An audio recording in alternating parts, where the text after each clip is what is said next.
And joining us is renowned author Mr. Michael Wolff. Thank you so much, sir, for speaking to Times Now. Let me begin by asking you, you have been covering Trump, you've been writing about him for some time now. Do you think that you really understand the man? How much of him do you think you really have been able to fathom over these years? Well, I don't know. That's a difficult question. I think I try my best. That's it? A one-line answer? That's it. It's a one-line answer. I mean, to a one-line question. What would be your description of him in one word? Erratic. Erratic, all right. That's the only consistent thing about him, is that he's erratic. That's perhaps a good way of putting it. But let me begin by asking you, when the White House, when the court came down on Donald Trump's recent tariff offensive, what have you been able to make out of what happened in the White House? What is the weather like inside when the court orders came out? Well, actually, that's interesting that you use that word, because what they say in the White House when anyone says no to Donald Trump is bad weather. And it's a very characteristic response. You cannot say no to Donald Trump. I mean, and I think that characterizes almost everything about the man and his politics. He cannot adapt to no. He cannot adapt to someone else being able to check whatever power he has. He needs to be all-powerful. He needs to be right in every circumstance. The word no sends him into a fury. And actually, he kind of goes to war against anyone who says no to him. Right. And, because there are some gems in the Trump administration, for instance, the likes of Peter Navarro, who've called India a laundromat for Kremlin and have thrown around terms like Brahmin profiteering without contest. Have even called the Russia-Ukraine war Modi's war. What do you make about such elements? Well, I mean, Peter Navarro is an idiot. I mean, he's just out of his depth. He's just he has a job in the Trump administration that no other administration, no other person would have given him. Actually, I think maybe nobody else in the world would hire Peter Navarro for anything. And that is not just Peter Navarro. That sort of characterizes many, many, many people in the Trump administration, which also often explains their level of loyalty to him. They have only Donald Trump because no one else would take them seriously at any level. Absolutely. And it's being seen as a huge inflection point in India-US relations. We know the kind of rhetoric that we've seen over the last few days. But a few hours earlier, on Truth Social, Donald Trump has posted that looks like we've lost India and Russia to deepest, darkest China. May they have a long and prosperous future together, President Donald J. Trump. And he's also put out a photo of Putin, Xi Jinping with Prime Minister Modi. Do you see this as a massive inflection point? Is this just another bargaining tactic, or is this perhaps, closing of options as far as the U.S. administration is concerned, or just another erratic statement, as you've articulated earlier? Everything is erratic because everything can be reversed in a second. But I'd say that certainly at this point and going forward, he's left 70 years of American foreign policy in shambles. Yeah. Very interesting. Very interesting. Whether things change and how they change, of course, remains to be seen. But I also want to now shift focus and talk about Epstein. Let me start with a very basic question. Why do you think that there is suddenly so much interest, particularly in the relationship between Donald Trump and Jeffrey Epstein? Why now, in fact, after no conversation, for instance, after so many years? Well, I think it's partly has to do with me, actually. I mean, I had begun a conversation with Jeffrey Epstein in 2014, having discussions with him about writing a possible book about him. And we spent many hours together, well more than 100 hours, discussing his life and his background and his relationships with many people, and that included Donald Trump. And Donald Trump was Jeffrey Epstein's best friend for more than a decade. They were each other's best friend. I believe they were each other's closest relationship, possibly in life. So shortly before the 2024 election, I released some of these tapes of Donald Trump talking, of Jeffrey Epstein talking about his relationship with Donald Trump. And actually at that point, I expected that to be somewhat an inflection in the election. It was not. It was largely, completely ignored by mainstream or established media.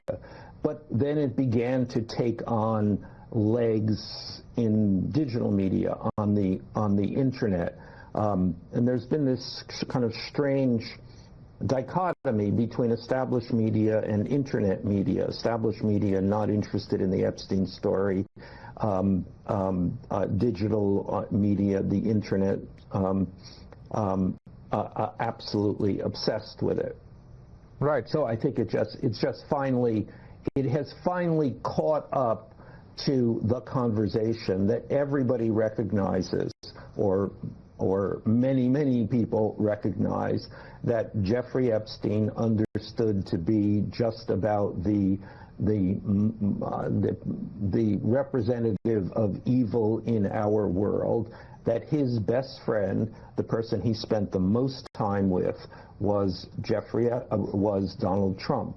So you have this strange inflection of these two guys who lived very similar lives, and one ends up with a bed sheet around his neck in the worst prison in the United States, and the other, very similar, an absolutely similar guy, ends up as in the White House. Right.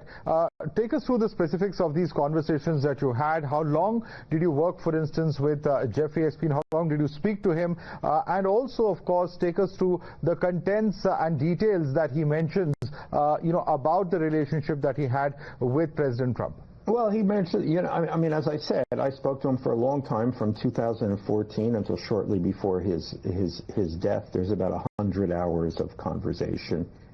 And it ranges over all manner of things, and I've discussed this in lots of other venues, of his relationship with Trump, about Trump and women, about Trump and money, about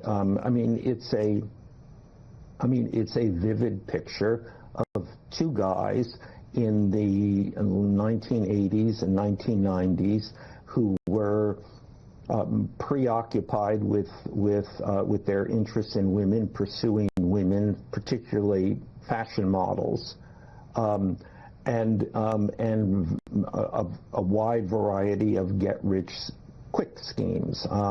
They styled themselves as what then might have been called playboys, what would be called predators now. They were together all of the time, on each other's airplanes. Actually, Trump mostly on Epstein's airplane, because Trump actually didn't have much money during this period. A portrait of a very, very close relationship. You've also mentioned in certain conversations about how Epstein showed you certain photographs from a safe. Can you describe those photographs and what really transpired? Yeah, Epstein would take out a set of about a dozen snapshots, and he took them out to show people as an amusing thing. I mean, this is after Trump became the president of the United States. And as I say, there were about a dozen pictures of Trump around Epstein's pool with young women. I couldn't tell you how young these women were, but they were young women. And there are three pictures that I specifically remember. Two of these young women, topless young women, sitting on Trump's lap, and then a third picture, Trump standing up, and he has a stain on the front of his pants, and the girls, 4 or 5 of them, are pointing at this stain and laughing. Right. Now, where those pictures are, I have no idea. I know that they were kept in Jeffrey Epstein's safe. We do know that after his arrest, the FBI came to his house and opened the safe and took its contents. Were those pictures there at the time? I don't know. But those pictures have since disappeared. Right. And did Epstein at any point of time tell you why there was a falling out? Or because there are all sorts of, theories as to why that happened. One of the theories is that Epstein acted inappropriately with a daughter of a man. Yeah, no. Let me just stop you there. That's not a theory. That's a statement from Donald Trump. Donald Trump obviously has a vested interest. Donald Trump is obviously famous for not telling the truth, and in this instance has a vested interest in not telling the truth. And nothing makes sense in the timeline that he that he's talking about. That Trump says this happened in 2000, but they have a documented friendship through to 2004, and the real reason that they ended their friendship was over a real estate matter. Oh, it's a real estate matter. Yeah, okay. Yes, and the circumstances were that Jeffrey Epstein believed he was the top bidder on a particular house in Palm Beach. He had bid $36 million. He took his friend Trump with him to look at the house and advise him on how to move the swimming pool. His friend Trump thereupon went around his back and bid $40 million for the house and became the winning bidder. Epstein knew that Trump did not have $40 million. Therefore, he fairly assumed Trump was the front man for someone else, probably involved in a money laundering scheme. Epstein threatened Trump to reveal this information, at which point Epstein believed that Trump went to the police and informed the police that Epstein had all of these young women at his house, and thereupon began Epstein's long legal problems. Right. Do you think that the unreleased Epstein documents are dangerous because of specific names? Do you expect Trump to show up, if not as a client, as some sort of an enabler or even an observer? Yeah, I think that there's a lot of information undoubtedly in the so-called Epstein Files about Donald Trump. I think you will be able to track much of their relationship, much of their through much of the friends that they had in common. Yes. Right. And there's this entire row now over an official, entire controversy of an alleged official who has claimed, Joseph Smith, who's with the Department of Justice. He's seen speaking to an undercover journalist and saying that they'll redact every Republican or conservative person in those Epstein files and leave all the liberal Democrat people in those files. Subsequently, there's also been a clarification from the DOJ that he had no role in the internal review of the Epstein files, that his statements were made based on what he had learned in the media. How do you see this episode? Yeah, well, I think the Justice Department has absolute control over this material, and I think that they will be. I think that they will frustrate any effort to release it, and if they are forced to release it, they will curate it in a way to their favor.